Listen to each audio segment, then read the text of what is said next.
Jennifer Priest here with a really cool project on how to make your own DIY Teenage Mutant Ninja Turtle costume. So the supplies that you're going to need are a green sweatshirt, green sweatpants, a backpack, which I got those all really cheap at Fallas Paredes, green paint, you need 2 shades of it, a foam paintbrush, a tulip fabric paintbrush, Elmer's Painter's Pens markers, a 1/4 yard of brown fabric, a 1/2 yard of yellow fabric, 1/8 yard of the fabric for the mask, and Westcott brand cutting mat, scissors, craft knife. I used a Baby Lock sewing machine, and you also need brown, green, and tan thread, a hot glue gun, gold grommets, 4 sheets of brown fun foam, a seam ripper, Terrio Magic's stabilizing spray, an iron or clothes dryer, a grommet setting tool, foam core board, a heavy duty stapler, Velcro strips and circles, and Aleene's quick dry fabric fusion glue. Amazingly, I had a lot of these supplies at home and I spent about $20 on each of these costumes. So the first thing I'm going to do is hem the pant legs to make them wide. I couldn't find the right size of sweatpants for the kids at Fallas Paredes, and they were only, I think, $2.99 or $3.99 a piece. So basically, you're going to measure the inseam, which is on the inside of the leg for the kids, cut the pants to about 1 inch longer than that, and then turn them inside out and pin them. And then you'll just use a sewing machine with about a 1/2 inch to 1/4 inch seam allowance to sew the hem. So as you're sewing the hem, and this you're going to use the green thread for. You could use the black thread if you wanted to, if you have black. So as you're sewing, you just remove the pins and do that to each of the pant legs. So now the shell is actually a backpack. So this is super easy to make. I spent $2.99 on this at Fallas Paredes, which is a killer deal. You want to get a pretty dark color that you can then cover with paint. So I wouldn't do like red. Now use a seam ripper to take off the little label there, and I took off all the price tags and everything. And then I'm using a foam paintbrush and some green acrylic paint to paint this backpack. And that's just because I have a lot of green acrylic paint for some reason. You could use fabric paint or spray fabric paint if you're going to buy it. That's what I would recommend. So the next step is you're going to measure the length and around the circumference or the diameter of the straps, and cut brown fabric to that size. So you want the brown fabric to be, I think it comes out to like 4.5 inches wide by, I think, 14 inches tall. And I'm using the fabric fusion from Aleene's to kind of make a fake seam. So I'm just kind of rolling over that edge and gluing it down. Now I'm using some fabric paint from Jacquard. This is also something that I just had in my stash. It's a shimmery green fabric paint. If I was to buy this at the store, I would probably go with the Tulip brand fabric paint, and they have like glow in the dark ones that would be really fun. So I'm just kind of painting squares on here to mimic the shapes of the shells, and I'm using a Tulip fabric paintbrush.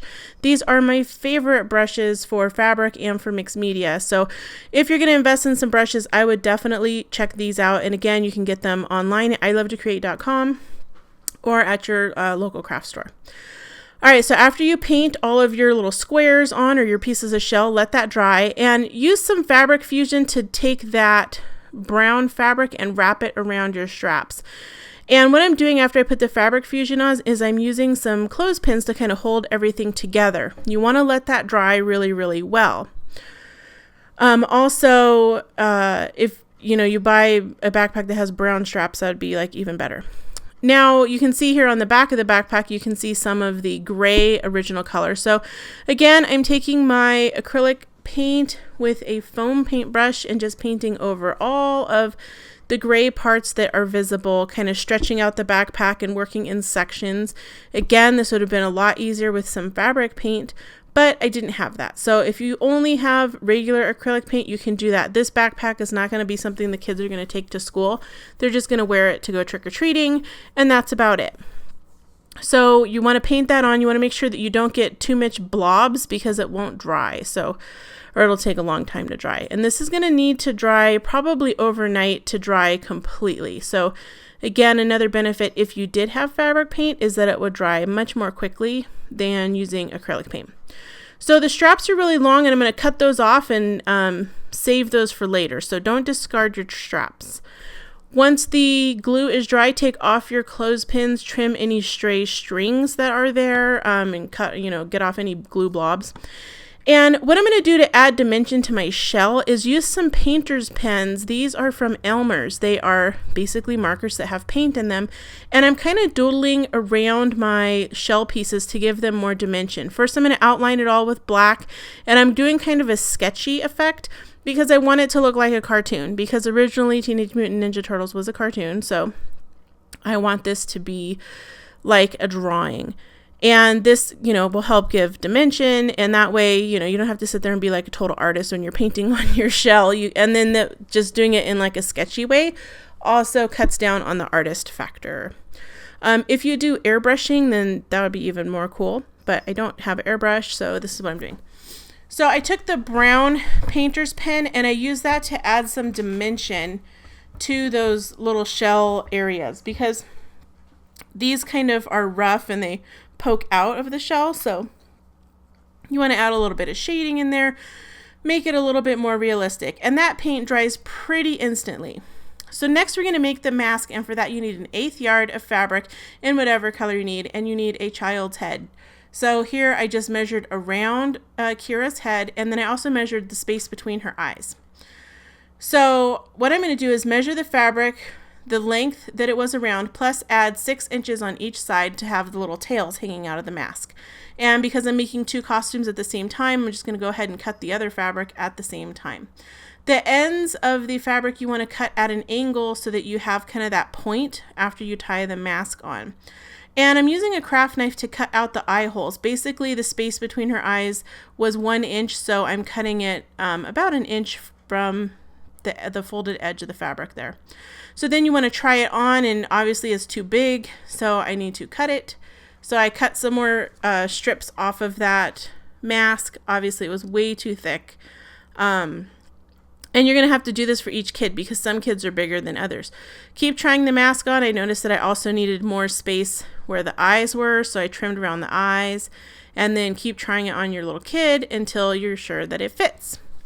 So there you can see that it fits. It does cover her nose a little bit. All right, so making the knee and elbow pads. So for this, you need some fabric. I got this in the remnant section at Joann's on sale, and it's like an upholstery fabric. So you want it to be kind of rough because the knee pads are kind of rough. So you're going to cut an 8-inch wide strip, and then you're going to cut that down to a 6x8 piece, and then you'll fold that in half and pin it. So your final knee pad is going to be 4x6.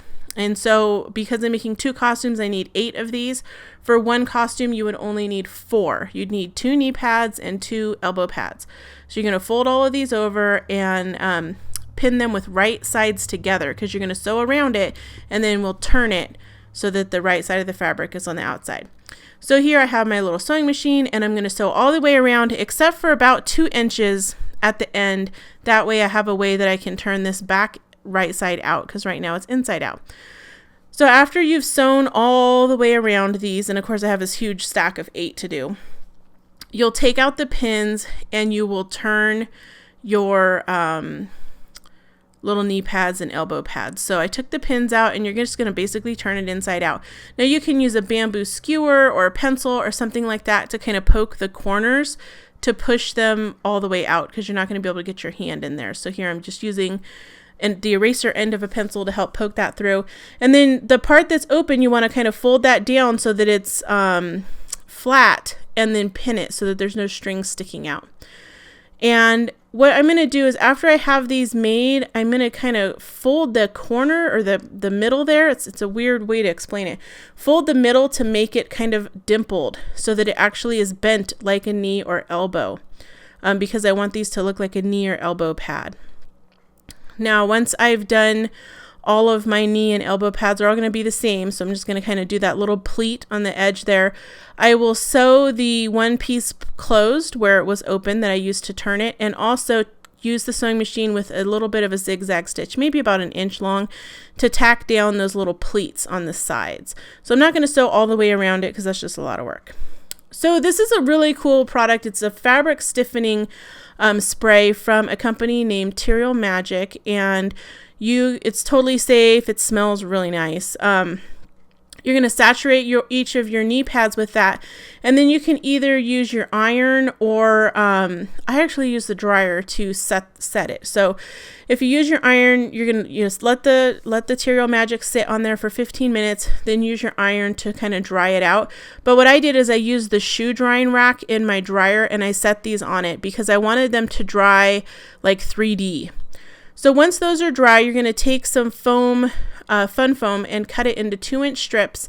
And those we're going to save to make the bandolier, but you're also going to use 1-inch strips. So left over from these 9x12 sheets is always a 1x12 strip. And we're going to use those strips to help secure these knee pads on. So basically I'm using a stapler. I could sew this too, but I'm using a stapler. And you can use either the strips that are left over from the backpack, which I cut off and I use those for one of the outfits, or you can use the fun foam strips and you're basically going to staple one side on, or you could hot glue it or sew it. And then on the other side, you're going to use double-sided Velcro. So I use like self-adhesive Velcro and stuck that on. So then you can put these on and off the kids.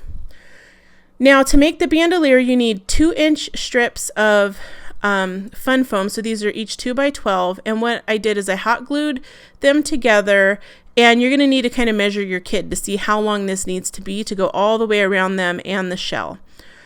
So after you have your hot glue in there, you're going to use a grommet setting tool to set a grommet in each side. Otherwise the fun foam will fall apart. So you need to do it on the front and the back of each strip.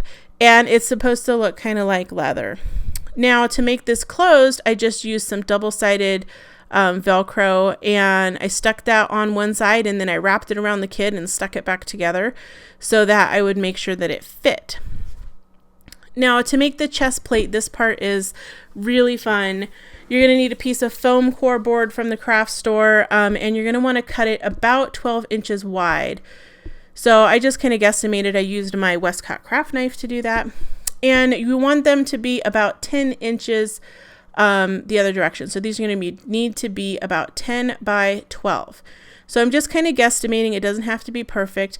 And now I looked at a picture online to kind of figure out what shape this needed to be. So here's the interesting part. You're going to mark up 2 inches on each side from the bottom. You're going to mark the bottom at 6 inches in the middle. So mark it in the middle. You're going to mark 1 inch over on each of the sides on the top, and then you're going to use your craft knife and connect all the lines. So this is going to make that kind of like not totally a 5-sided shape. It's like a weird 5-sided shape, but that's the shape of the chest plate. So I'm cutting some fabric. I'm cutting 2 pieces at the same time of, again, this is some fabric I got on sale. You need about ½ yard for each chest plate. And I'm cutting 2 at a time because I am making 2 projects at a time. One for the back of it and one for the front of the foam core because I want it all to be covered. Then I took some Westcott scissors and just kind of rounded those pointy corners because it's not pointy on the turtles. And just trim that little piece of fabric some more. This one's going to kind of cover the whole back end of the project, and I'm just using my hot glue. So I'm going to stick that on, pat it down, let it dry, and let it cool. And now this part is really funny. You need some socks, some old socks. I didn't put those in the supply list, but 1.5 pairs of old socks, and you're just going to cut them up and glue them down, and these are going to be the muscles. I didn't want to use batting. I didn't want to use anything expensive. Everybody has mismatched or bleached socks, so a lot of these are bleached socks that my husband had. So you're going to glue 6 muscles on, and then glue in the middle. You put a strip of glue, and you'll fold the fabric in half and press it in the middle, and then you can put the other glue and fold it. You can put the other glue between each muscle and then press it into the muscle. So it makes a really cool looking defined muscles without a lot of work. So it's actually pretty fun. And you'll then wrap this all the way around the foam core board and glue it to the back. So you're going to use some hot glue to do that. So just kind of fold each section, put a little glue, fold the section down, put a little glue. Like on upholstery, normally you would staple this, but this is very thin, so we do not have the luxury of staples. So just put your hot glue and keep reinforcing different spots if they look like, they're not taking the the glue all the way, or they need to be glued down more. And again, we're going to go in with the painter's pen to add some dimension and make it look cartoony. So I just used the brown painter's pen. I didn't use a black because I thought it would be too much, and I just kind of did some doodly outlines, put a couple strips of Velcro on the back, hot glued those down, and then put the other side of Velcro on the front of the backpack straps. So this actually doesn't even get glued to the outfit at all. It's actually all part of the backpack. And then the kids can use the backpack for trick-or-treating too, which is kind of fun. So I hope that you enjoyed this fun tutorial and that you will try making these for your kids. Hit that subscribe button at the end, and you can click on that image of our latest video to watch the last video we just did.